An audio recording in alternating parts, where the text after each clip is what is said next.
The sky above Thessara Prime burned with colors that shouldn't exist. Purple and green fire rained down from orbit as the Kryloth warships tore through the planet's defenses like paper. In the capital city's command center, General Vorath watched his world die on a dozen screens at once. All defensive platforms destroyed, an officer reported, his voice shaking. The orbital ring is gone. They're targeting the surface installations now. Vorath closed his 4 eyes and felt his heart sink. Thessara Prime had the second strongest military in the known galaxy. They had prepared for this invasion for months after watching the Kryloth hegemony sweep through the outer rim. 47 worlds had fallen to these conquerors. 47 civilizations brought to their knees. Thessara Prime was supposed to be different. They had energy shields that could withstand nuclear strikes. They had quantum-linked defense grids. They had 3 million soldiers ready to fight. The battle had lasted 4 hours. "Send the surrender signal," Vorath said quietly. On the bridge of the hegemony flagship Eternal Dominion, War Master Zethus watched the enemy's white flag appear on his displays. His lipless mouth curved into something like a smile. The Kryloth were tall, thin creatures covered in dark scales. Their eyes glowed red in the dim light of the bridge. "Another world kneels," Zethus said to his second-in-command. "Log the time. 4 hours and 17 minutes from first contact to surrender. Acceptable." The Thessarans had a strong reputation, the second-in-command noted, yet they fell as easily as the others. Zethus nodded. "Fear is our greatest weapon." They knew what happened to those who resisted. They knew resistance was futile. This knowledge breaks them before we fire the first shot. He walked to the star map that dominated the center of his bridge. Dozens of worlds glowed red, marking hegemony conquests. Zethus studied the remaining independent systems, his claw tapping against the display. "The Terran fringe," he said finally. "These humans. What do we know?" An intelligence officer brought up new data. "A young species, War Master. They've only had faster-than-light travel for 200 years. Their technology is outdated by our standards. They control 23 colony worlds, most of them poor in resources. Military strength? Minimal. Their fleet is spread thin, protecting shipping lanes from pirates. They've never fought a major war against another spacefaring species." Zethus studied the human territory. It was small, tucked away in a corner of the galaxy that nobody wanted. The worlds were described as barely habitable in the reports. Thin atmospheres, harsh weather, minimal precious metals. Why did they settle such terrible worlds? Zethus asked. The intelligence officer made a gesture equivalent to a shrug. "Our analysts believe humans have an unusually high tolerance for hardship. They seem to prefer challenging themselves rather than seeking comfort." "Foolish," Zethus said, "but it matters little. We will add their worlds to the hegemony. Assign Battle Group 7 to the human campaign. That should be more than sufficient." "Battle Group 7, War Master? That's only 12 ships." "These humans are primitives," Zethus replied. "We conquered Thessara Prime with 15 ships. The humans will surrender even faster, perhaps in 2 or 3 hours." The order went out across the hegemony communication network. Battle Group 7 received its assignment and began the journey toward human space. They expected an easy victory. They expected another quick surrender. They had no idea what was coming. 3 days away from the nearest military outpost, Captain Sarah Chen was having a very bad morning. The Persephone's Gambit had suffered a coolant leak in the number 3 cargo hold, and the automatic repair systems had decided this was the perfect time to malfunction. "Wu, please tell me you can fix this without venting the entire hold into space," Sarah said into her communicator. Her chief engineer's voice crackled back. "I can fix it, Captain. But you're not going to like how." "I never like how. Just do it." Sarah Chen was 42 years old and had been flying cargo ships since she was 19. The Gambit was her 3rd ship and by far the oldest. The vessel was 60 years old, built before Sarah was even born. Its hull was covered in patches and welds. Its engines made concerning noises. Its life support system had moods, but it was her ship, and she loved it. Sarah sat in the captain's chair and reviewed their route. They were hauling mining equipment to New Coventry, a remote colony that specialized in rare mineral extraction. It was boring work, but it paid the bills. Her crew of 8 were good people, experienced spacers who knew how to handle an aging ship. The bridge door opened and her first officer, James Park, entered with 2 cups of coffee. Thought you could use this, he said, handing her one. You're a saint, Sarah replied, taking a grateful sip. How's the cargo? Secure? Pa says he'll have the coolant leak fixed in an hour.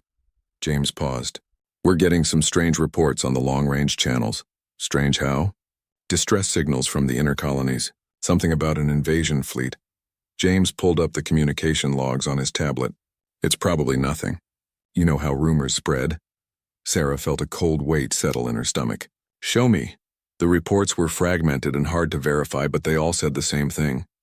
An alien fleet had entered human space. Multiple colonies had gone dark. Ships that went to investigate hadn't returned. This is the Kryloth hegemony, Sarah said quietly.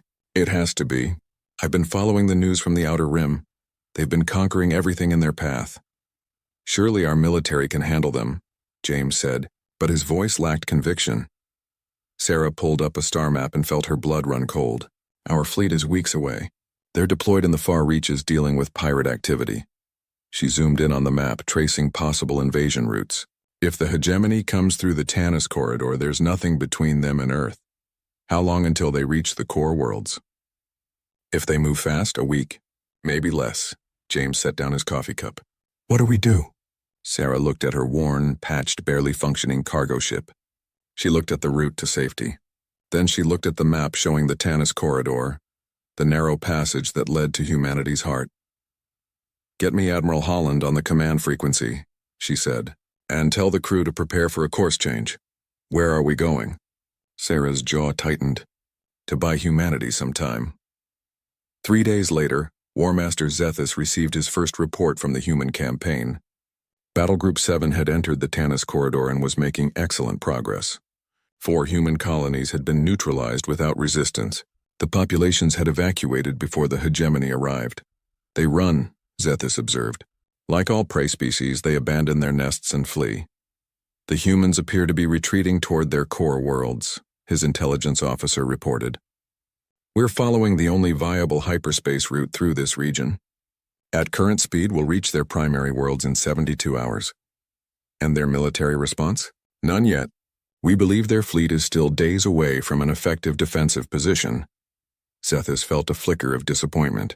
He had hoped for at least a token resistance, some small battle to relieve the monotony, but these humans seemed content to simply run away. Continue the advance, he ordered. Let's finish this campaign and move on to more interesting conquests. But as Battle Group 7 approached the Epsilon Gate, the narrow gravitational choke point in the Tanis corridor, Zethus's sensors detected something unexpected.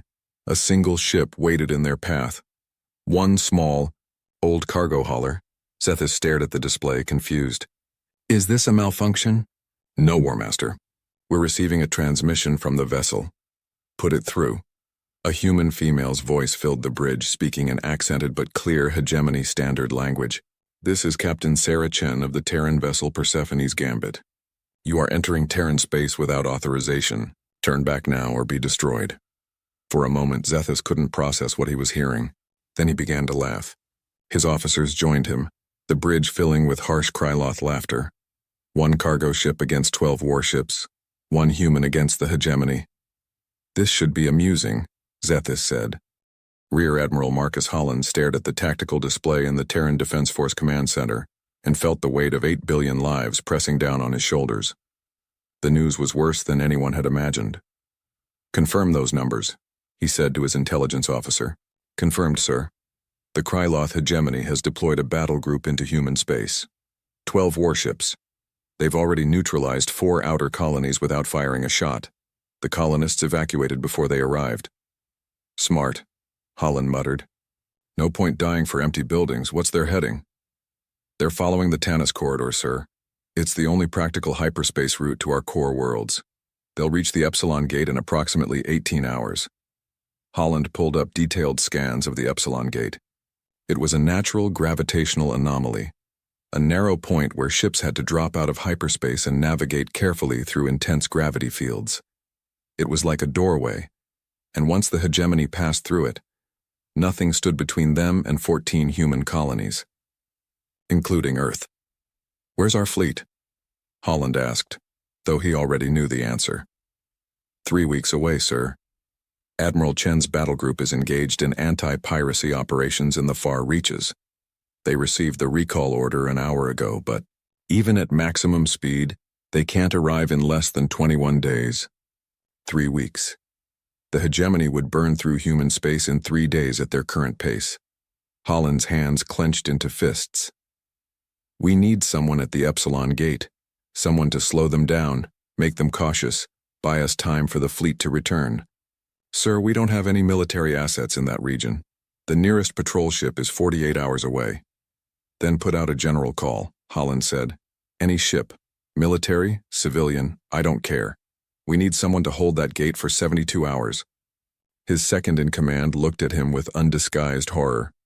Sir, you're asking someone to commit suicide. Against those warships, any lone vessel would be destroyed in minutes. I know what I'm asking, Holland said quietly, but if nobody holds that line, billions of people will die. Send the message. Make the offer clear. No sugarcoating. They'll be facing impossible odds. The message went out across all frequencies, encrypted military channels, and open civilian bands. It was short and brutal in its honesty. This is Rear Admiral Marcus Holland of the Terran Defense Force. We need a ship to hold the Epsilon Gate against enemy forces for 72 hours. This is a volunteer mission. The odds of survival are 0, but you'll be saving humanity. Any ship in range, please respond. For 5 minutes, there was only silence. Then a voice crackled over the communication channel. Female, calm, with a hint of dry humor. Admiral Holland, this is Captain Sarah Chen of the cargo vessel Persephone's Gambit. We're 4 hours from the Epsilon Gate. We'll hold your line. Holland felt his throat tighten. Captain Chen, did you understand the message? This is a one-way trip. I understand perfectly, Admiral. My crew voted. 8 votes for, 0 against. We're already adjusting course. Captain, I need to be clear. You'll be facing 12 hegemony warships. These are the same forces that crushed the Sarah Prime in 4 hours. Your ship is. An old cargo hauler held together with duct tape and hope, Sarah finished. Yeah, I know. But someone has to try, right? Might as well be us. Holland pulled up the Gambit's registry. 60 years old. No weapons beyond basic point defense. Maximum crew of 10, currently carrying 8. It was less a warship and more a flying warehouse. Godspeed, Captain Chen, Holland said. Humanity won't forget what you're doing. Just make sure you show up in 72 hours, Admiral. We'll try to leave some enemies for you to shoot. The communication ended. Holland sat down heavily in his chair and put his head in his hands. He had just sent 8 civilians to their deaths. But they might, just might, save billions. Aboard the Persephone's Gambit, Sarah gathered her crew in the small galley. All 8 of them crammed around the table, faces grim but determined. You all heard the message, Sarah said. This is your last chance to change your minds. We can drop anyone at the nearest station, no judgment. This is a volunteer mission, and that means you can choose not to volunteer. Marcus Wu, the chief engineer, snorted. Captain, I've been flying with you for 12 years. If you think I'm going to let you fly into a suicide mission without someone to keep your engines running, you're out of your mind. I'm staying, said James Park, the first officer. Me too, added Elena Rodriguez, the navigator. One by one, every crew member confirmed. They were staying. They were fighting. Sarah felt her eyes burn with unshed tears. All right then, let's figure out how a cargo ship takes on a battle fleet. The planning session lasted 3 hours. They couldn't win through firepower, that much was obvious. The Gambit had industrial lasers meant for cutting asteroids, some mining charges, and basic point defense systems designed to shoot down small debris. Against military-grade shields and armor, these weapons would be like throwing rocks at a tank. We need to think differently, Sarah said. We can't fight like a warship. We need to fight like what we are. A garbage scow, Wu suggested with dark humor. A civilian ship that knows every dirty trick in the book, Sarah corrected. We've outrun pirates, navigated asteroid fields, survived equipment failures in deep space. We know how to improvise. Elena pulled up detailed scans of the Epsilon Gate. The gravitational fields here are intense and chaotic. Military ships hate this kind of environment because it interferes with their targeting systems and tactical coordination. But we've navigated worse. We use the environment as a weapon, James said slowly. We know this terrain. They don't. Sarah nodded. Exactly. And we don't fight fair. We don't follow military doctrine. We do whatever it takes to survive one more minute. Wu disappeared into the engineering sections and returned hours later with a frightening list of modifications. They stripped the mining charges from the cargo holds and rigged them as improvised mines. They boosted the power on the industrial lasers by bypassing safety systems. They reprogrammed the point defense to fire longer bursts, even though it would burn out the systems faster. I'm cannibalizing the escape pods, Wu announced. We can reroute their reactor cores to give us a 30% boost in power. We won't have any escape pods left, Sarah pointed out. Wu met her eyes. Captain, we both know nobody's escaping this. Might as well use the resources where they matter. Sarah wanted to argue, but he was right. She nodded. The Gambit arrived at the Epsilon gate with 2 hours to spare. Sarah positioned the ship carefully in the center of the gravitational channel, right where enemy ships would have to pass. She released dozens of cargo containers filled with metal debris and reflective materials, creating a field of sensor-confusing clutter.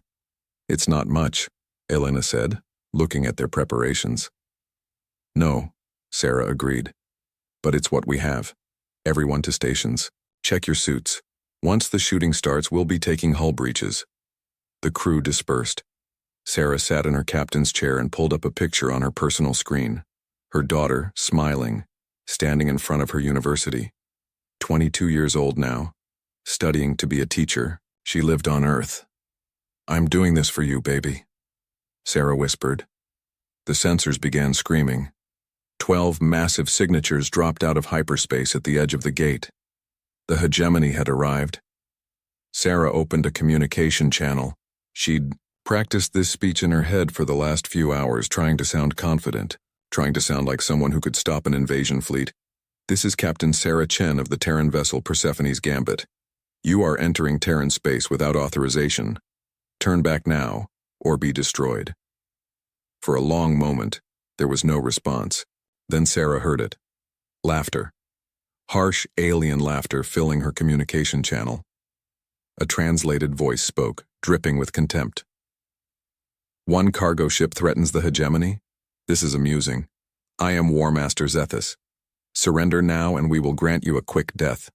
Sarah smiled grimly. You want us? Come and get us. She cut the channel and turned to her crew. Here we go. Remember the plan. We survive 1 minute at a time. Make every second count. On the tactical display, one of the hegemony destroyers broke formation and accelerated toward them.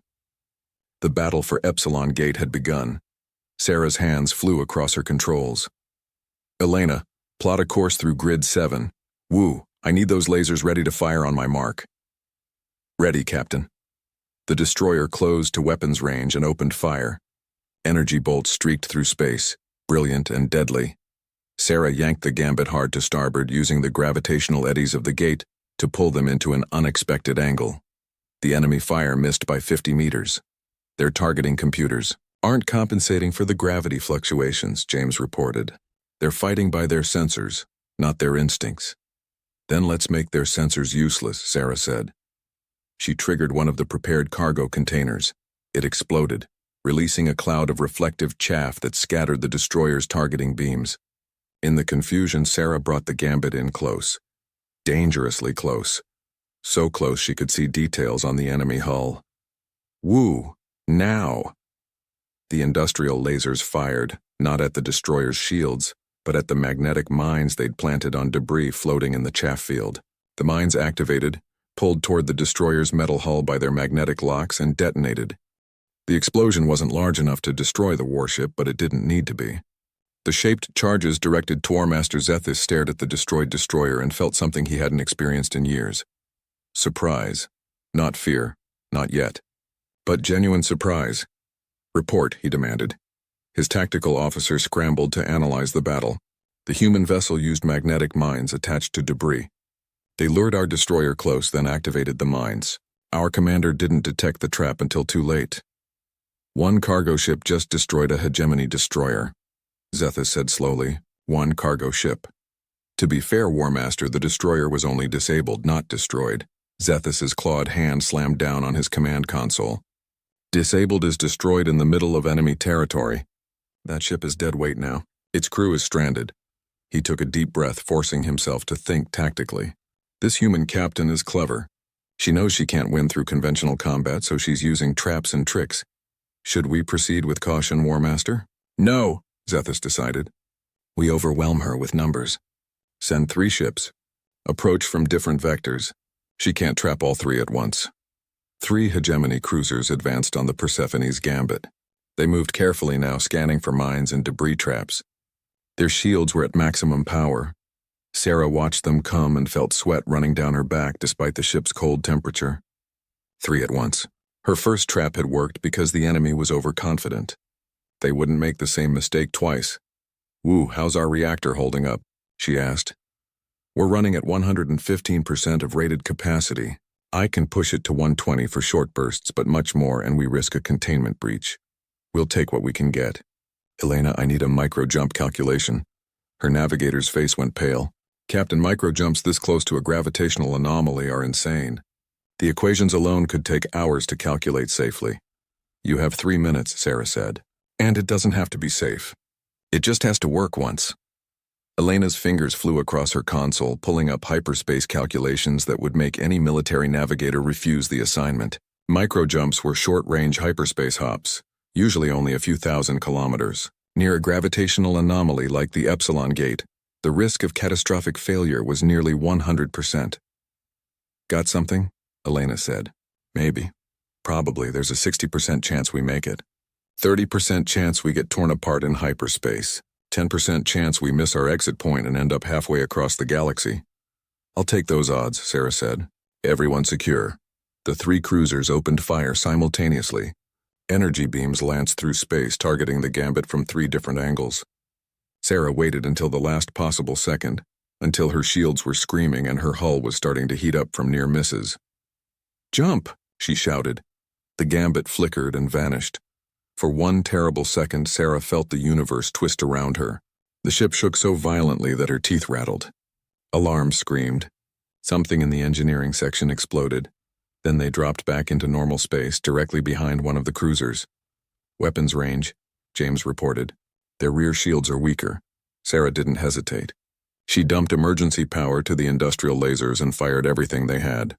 The focused beams, designed to cut through solid rock, sliced into the cruiser's engine section.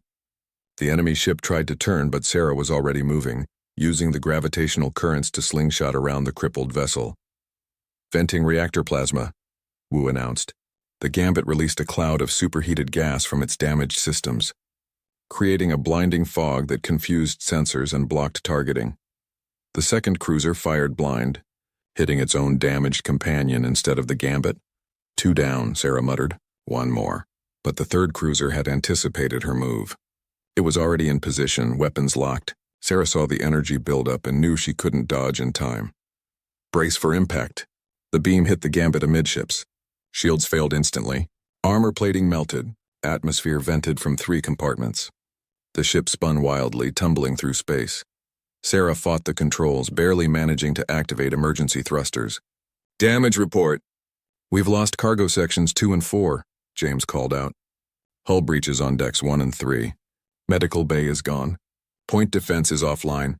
Casualties?" A long pause. Chen and Martinez were in the medical bay. Sarah felt her heart sink. 2 dead already. She'd known it was coming, but knowing didn't make it easier. "Seal those sections." "Ooh, can we still fight?" "Give me 5 minutes to reroute power around the damaged systems." "You have 3. The remaining cruiser was circling, preparing for a kill shot. Sarah used what little maneuvering power she had left to hide behind a floating piece of debris, buying time. Warmaster Zethus watched the tactical display with growing frustration. His 3 cruisers had engaged the cargo hauler. 2 were now disabled or destroyed. The third was taking its time, preparing to finish the human ship properly. "This is unacceptable," Zethus said. "How is one primitive vessel causing this much damage?" The human captain is not fighting rationally, his intelligence officer reported. She's taking risks that no military commander would take. The micro-jump alone should have been fatal. Our tactical computers rate its success probability at less than 0.01%. Then their computers are better than ours. No, War Master.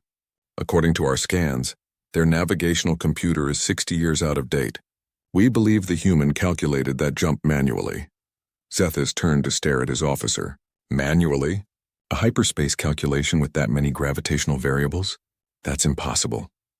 Nevertheless, she did it. For the first time, Zethus felt a flutter of concern. This human captain was either incredibly lucky or incredibly skilled. Either way, she was dangerous. Send 2 more ships, he ordered. I want that cargo hauler destroyed now. Sarah counted the approaching signatures on her sensors. 5 ships total now, including the one that had damaged them. The odds were getting worse. Wu, please tell me you have good news. Define good, Wu replied. The lasers are back online. The reactor is stable. Assuming stable means held together by optimism and expired warranty stickers. And I found 2 more mining charges we can use. That'll have to do. Elena, where's the nearest gravity well? 2,000 kilometers to port. It's a strong one. Sarah studied the approaching enemy formation.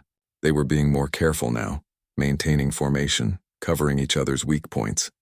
She couldn't pick them off one by one anymore. Time for a different approach. We're going to do something stupid, Sarah announced. James, I need you to aim our forward cameras at the lead ship and broadcast on all frequencies. Open channel, no encryption. Captain, trust me. Wu, overload the reactor safeties. I want maximum power to engines even if it means we blow up in 5 minutes. Done. We'll blow up in 5 minutes.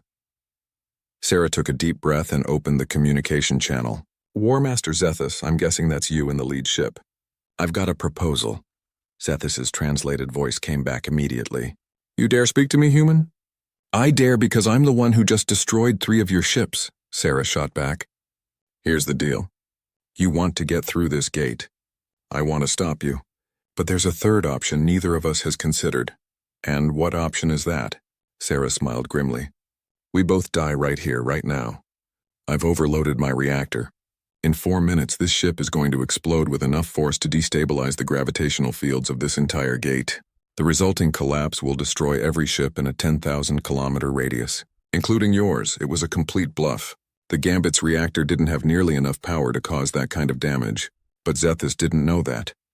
You're lying, Zethus said, but Sarah heard the uncertainty in his voice.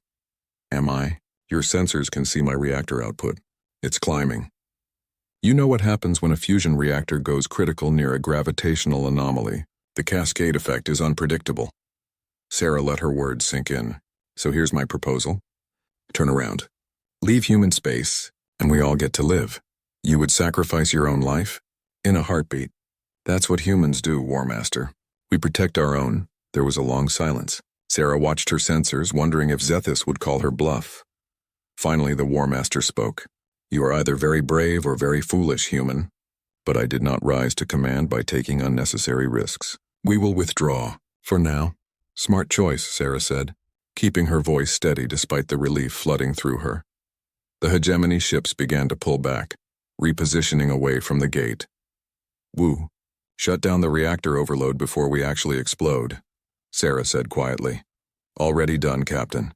Though for the record, we were never going to explode. Best case scenario, we would have just lost power. They didn't need to know that. James was staring at her. Captain, they're actually withdrawing. You bluffed a battle fleet. Don't celebrate yet, Sarah warned. They'll be back once they realize I was lying. We bought ourselves maybe an hour. 2 at most, she checked the chronometer. They'd been holding the line for 8 hours. 64 more to go. Sarah leaned back in her chair and allowed herself 1 minute of rest. 2 crew members dead. Ship heavily damaged. Enemies temporarily retreated but certain to return. They'd survived the first engagement. Barely. Get some water, check your suits, and gray. The reprieve lasted 90 minutes. Sarah spent every second of it preparing for what came next. Wu performed emergency repairs on the hull breaches, using spare plating and magnetic seals. Elena recalculated their position and mapped every gravitational eddy within 10,000 kilometers. James organized their remaining supplies and weapons. They had 2 mining charges left. The industrial lasers were functioning but operating at reduced capacity. Point defense was still offline. The reactor was stable but temperamental. Half their maneuvering thrusters were damaged. "We're not going to last another fight like that last one," Wu said quietly as he worked on sealing a hull breach. Sarah didn't disagree. "Then we make sure the next fight is different." "How?" "I'm working on it." The sensors screamed a warning. The hegemony fleet was moving again. But this time they weren't sending 3 ships. They were sending 6, more than half their remaining force. War Master Zethus had decided to end this. "All ships maintain formation," Zethus commanded. "Overlapping shields, synchronized targeting." The human captain is clever, but she can't defeat mathematics. 6 ships firing together will overwhelm her defenses in seconds. His tactical officer nodded. "We've analyzed all her previous tactics. We're ready for micro-jumps, debris fields, and reactor plasma dumps. We have countermeasures for everything. Then let's finish this." The 6 warships advanced in a tight formation, covering each other's weaknesses. It was textbook military doctrine, the kind of coordinated assault that had crushed dozens of civilizations. Sarah watched them come and felt a desperate plan forming in her mind. It was insane. It probably wouldn't work, but nothing about this situation was sane anyway. "Elena, I need you to plot a course that takes us through Gravity Well 7, then loops back around Gravity Well 12. Elena pulled up the calculations. "Captain, that course would put us under stress forces that will tear the ship apart. The hull integrity is already compromised. We won't survive those gravitational shears." "The hull won't survive," Sarah agreed. "But we don't need the whole ship to survive. We just need the forward section with the bridge and engines. Wu, can you set up an emergency separation of the cargo sections?" Wu's eyes widened. "You want to deliberately break the ship in half?" "I want to use the cargo sections as decoys while we maneuver the front section." "Can you do it?" "It'll take time to set up the separation charges. You have 10 minutes. Wu ran for the engineering section. Elena continued plotting the course, shaking her head in disbelief. James checked the crew assignments. "Captain, if we separate, anyone in the rear sections will be stranded. No life support, no navigation." "I know," Sarah said quietly. "Make sure everyone is in the forward sections before we separate." The remaining crew of 6 moved to the front of the ship. They sealed the bulkhead doors behind them, leaving the rear half of the Gambit empty and silent. Sarah tried not to think about the fact that she was about to destroy half her ship. The Gambit had been her home for 15 years. But homes could be rebuilt. People couldn't. "Separation charges ready," Wu reported. "Captain, are you sure about this?" "No, but we're doing it anyway." "Everyone secure?" "This is going to get rough." The hegemony formation reached weapons range. 6 ships, all targeting the Gambit simultaneously. "Enough firepower to vaporize a small moon." "Fire," Zethus commanded. Energy beams lanced through space. Sarah triggered the separation charges at the same instant. The Gambit split in half with a shower of sparks and venting atmosphere. The rear sections tumbled away, all the ship's running lights still active, looking like a wounded vessel trying to escape. 4 of the 6 hegemony ships tracked the larger target, their automated systems following the bigger mass signature. Their weapons fire converged on the empty cargo sections, reducing them to glowing debris. Meanwhile, Sarah pushed the forward half of the Gambit into a tight turn, diving directly into Gravity Well 7.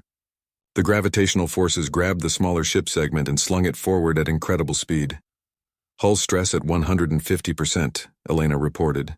"Structural integrity failing." "Hold together," Sarah muttered to her ship. Just a little longer. The 2 hegemony ships that had tracked the correct target fired, but their beams passed through empty space where the Gambit had been a second before. The gravitational slingshot had accelerated them beyond the enemy's targeting predictions. Sarah looped around Gravity Well 12 and came up behind the hegemony formation. Now they had the advantage of position. "Woo, everything we have left, fire!" The industrial lasers opened up, targeting the rearmost warship's engines. At the same time, Sarah released their last 2 mining charges, timing them to impact during the moment of confusion. One charge struck a glancing blow, barely denting shields. The second hit directly on a damaged section from an earlier fight. It punched through and detonated inside the hull. The warship's rear section exploded outward, not destroyed, but badly damaged and venting atmosphere. "That's 4 disabled," James reported. 8 total enemy casualties, but Sarah wasn't celebrating. The remaining 5 ships were turning, angry and focused. They had the Gambit pinned against the gravity well. No room to maneuver. No tricks left, all weapons depleted, Wu announced. Lasers are burned out. No charges. No countermeasures. We're out of tricks, Captain. Sarah looked at the tactical display and knew Wu was right. They'd fought brilliantly, survived impossibly long. But every ship has limits. Every crew has a breaking point. Time since we arrived at the gate? She asked. 23 hours, 17 minutes, less than a day. They'd held the line for less than a day and they needed to last 3 times that long. 48 hours to go. Impossible. All crew, Sarah said over the internal comm. This is the captain. I won't lie to you. We're out of weapons, low on options, and the enemy is coming. But we're still here. We're still fighting. Every minute we survive is another minute humanity has to prepare. So we keep going. We hold this line. Over the next 18 hours, the Gambit became a masterclass in desperation. With no weapons, Sarah used the only tool she had left, the ship itself and the environment. She learned every gravitational current in the Epsilon Gate. She used the wreckage from destroyed ships as obstacles and cover. When the hegemony ships fired, she positioned destroyed hulks between them and her ship, letting the wrecks absorb the damage. She vented atmosphere to create thrust when thrusters failed. She used the ship's emergency lights to blind sensors. She even manually dumped coolant into space, creating a freezing fog that temporarily disabled enemy targeting systems. The hegemony adapted to each trick, but Sarah kept improvising. When they learned to track her through the wreckage field, she hid inside a destroyed cruiser's hull. When they tried to flush her out with wide-area bombardment, she timed her movements to use the explosions themselves as cover. But the ship was dying. Every hour brought new failures. Life support was failing in sections. The reactor was cycling on and off unpredictably. Hull breaches appeared faster than they could be patched. And the crew was dying too. At hour 31, a random piece of debris punched through the bridge bulkhead. Elena was struck by shrapnel. She lived for 3 minutes, long enough to pass her navigation calculations to James, before bleeding out in her chair. At hour 42, the medical officer, trying to repair a damaged power conduit, was caught in an electrical surge. The shock killed him instantly. At hour 57, Wu was performing emergency repairs in the engine room, when the hull section he was working on took a direct hit. The entire compartment vented into space. He managed to seal the breach before he died, saving the rest of the ship. Sarah felt each death like a physical blow. These were her people, her crew, her friends, but she couldn't stop. Couldn't slow down. Couldn't grieve. Every second of grief was a second the ship wasn't moving, wasn't evading, wasn't surviving. By hour 60, only 3 people remained alive. Sarah, James, and a junior engineer named Kim. The ship was a wreck held together by emergency force fields and prayers. Main power was gone. They were running on backup batteries that had maybe 6 hours of charge remaining. Captain, James said quietly, we're not going to make it to 72 hours. Sarah checked the chronometer. 60 hours, 18 minutes. 12 more hours to go. She looked at the tactical display. 5 hegemony warships remained active, circling like sharks around wounded prey. They knew the Gambit was defenseless now. They were taking their time, coordinating a final strike that would finish everything. I know, Sarah admitted, but we got 60 hours. That's 60 hours humanity had to evacuate to prepare to bring the fleet closer. We did what we came to do. We failed, James said bitterly. We were supposed to hold for 72 hours. We held as long as possible. That's all anyone can ask. Sarah pulled up the long-range communication system, preparing to send a final message to Admiral Holland. Her hands were shaking from exhaustion and blood loss. She'd been wounded 3 times in the last day but had kept it quiet, not wanting to demoralize the crew. Rear Admiral Holland, this is Captain Chen. We've held the Epsilon Gate for approximately 60 hours against hegemony forces. We've destroyed or disabled 7 enemy warships. Our ship is no longer combat capable, and we estimate we have less than 1 hour before final destruction. We've bought humanity as much time as we can. I hope it was enough. Chen out. She didn't wait for a response. The battle that followed was short and brutal. The Terran Defense Force, outnumbering the remaining hegemony ships by more than 15 to 1, swept through the Epsilon Gate with overwhelming force. War Master Zethus, recognizing the hopelessness of his situation, ordered an immediate retreat. 3 of his 5 remaining ships managed to jump to hyperspace before the human fleet could destroy them. 2 were not so lucky. They were torn apart by concentrated missile barrages, adding to the graveyard of wrecks that now filled the Epsilon Gate. Zethus's flagship, the Eternal Dominion, was the last to escape. As it prepared to jump, the War Master took one final look at the human cargo ship still drifting in the center of the battlefield. The Persephone's Gambit was barely recognizable. Half the ship was gone.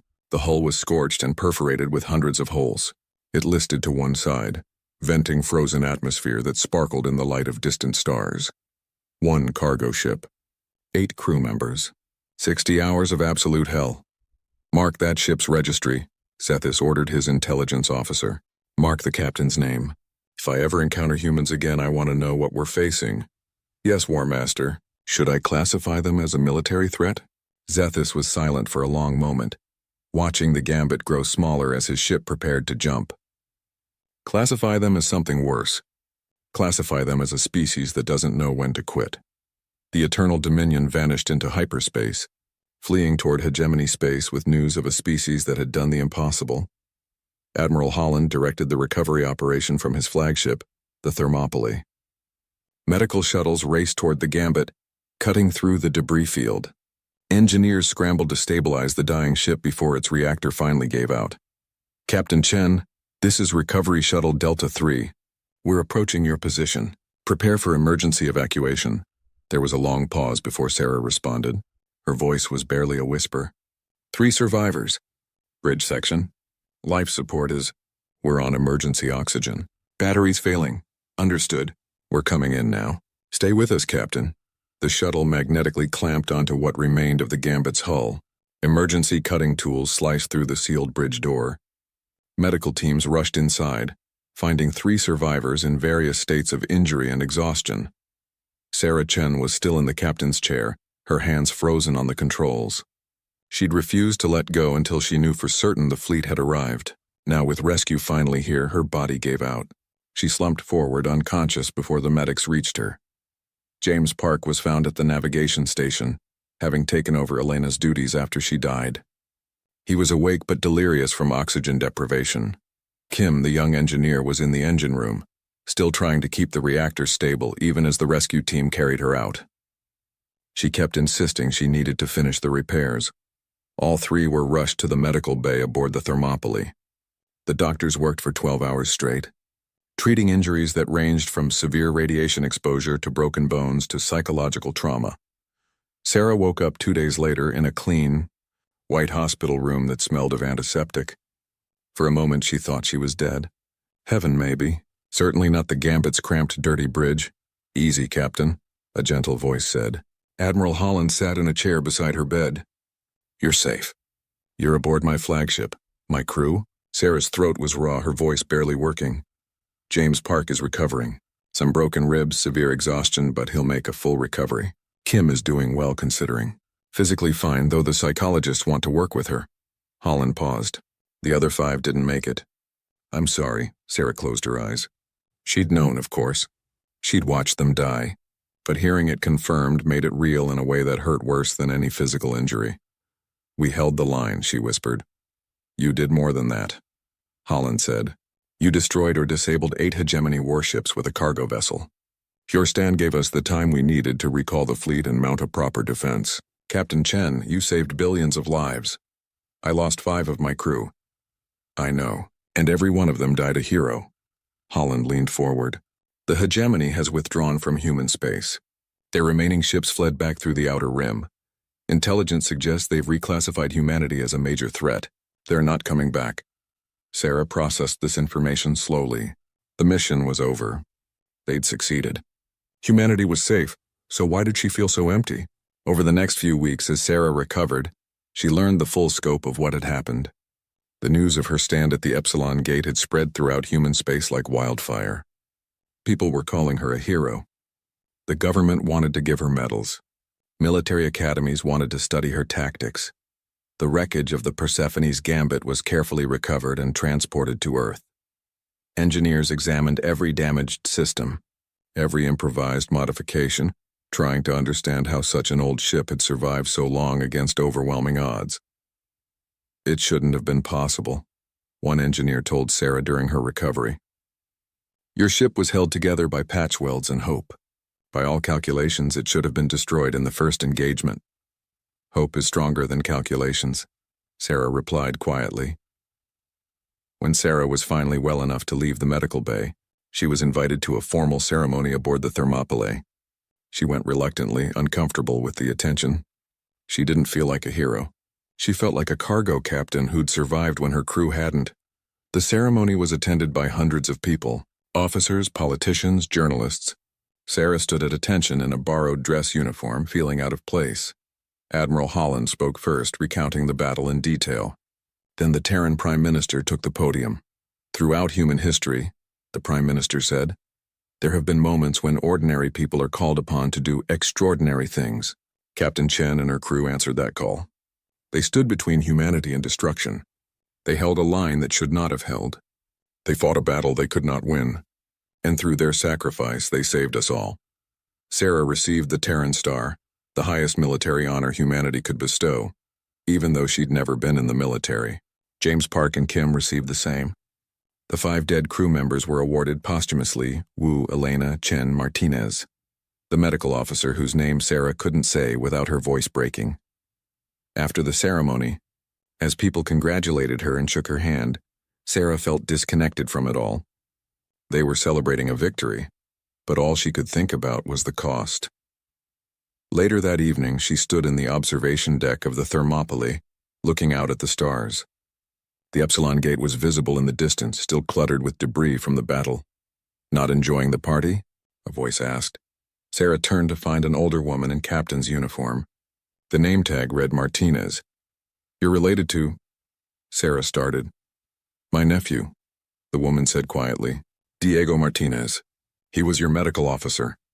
I'm so sorry, Sarah said, the words inadequate but all she had. Don't be. Diego died doing what he believed in. Protecting people. That's all he ever wanted.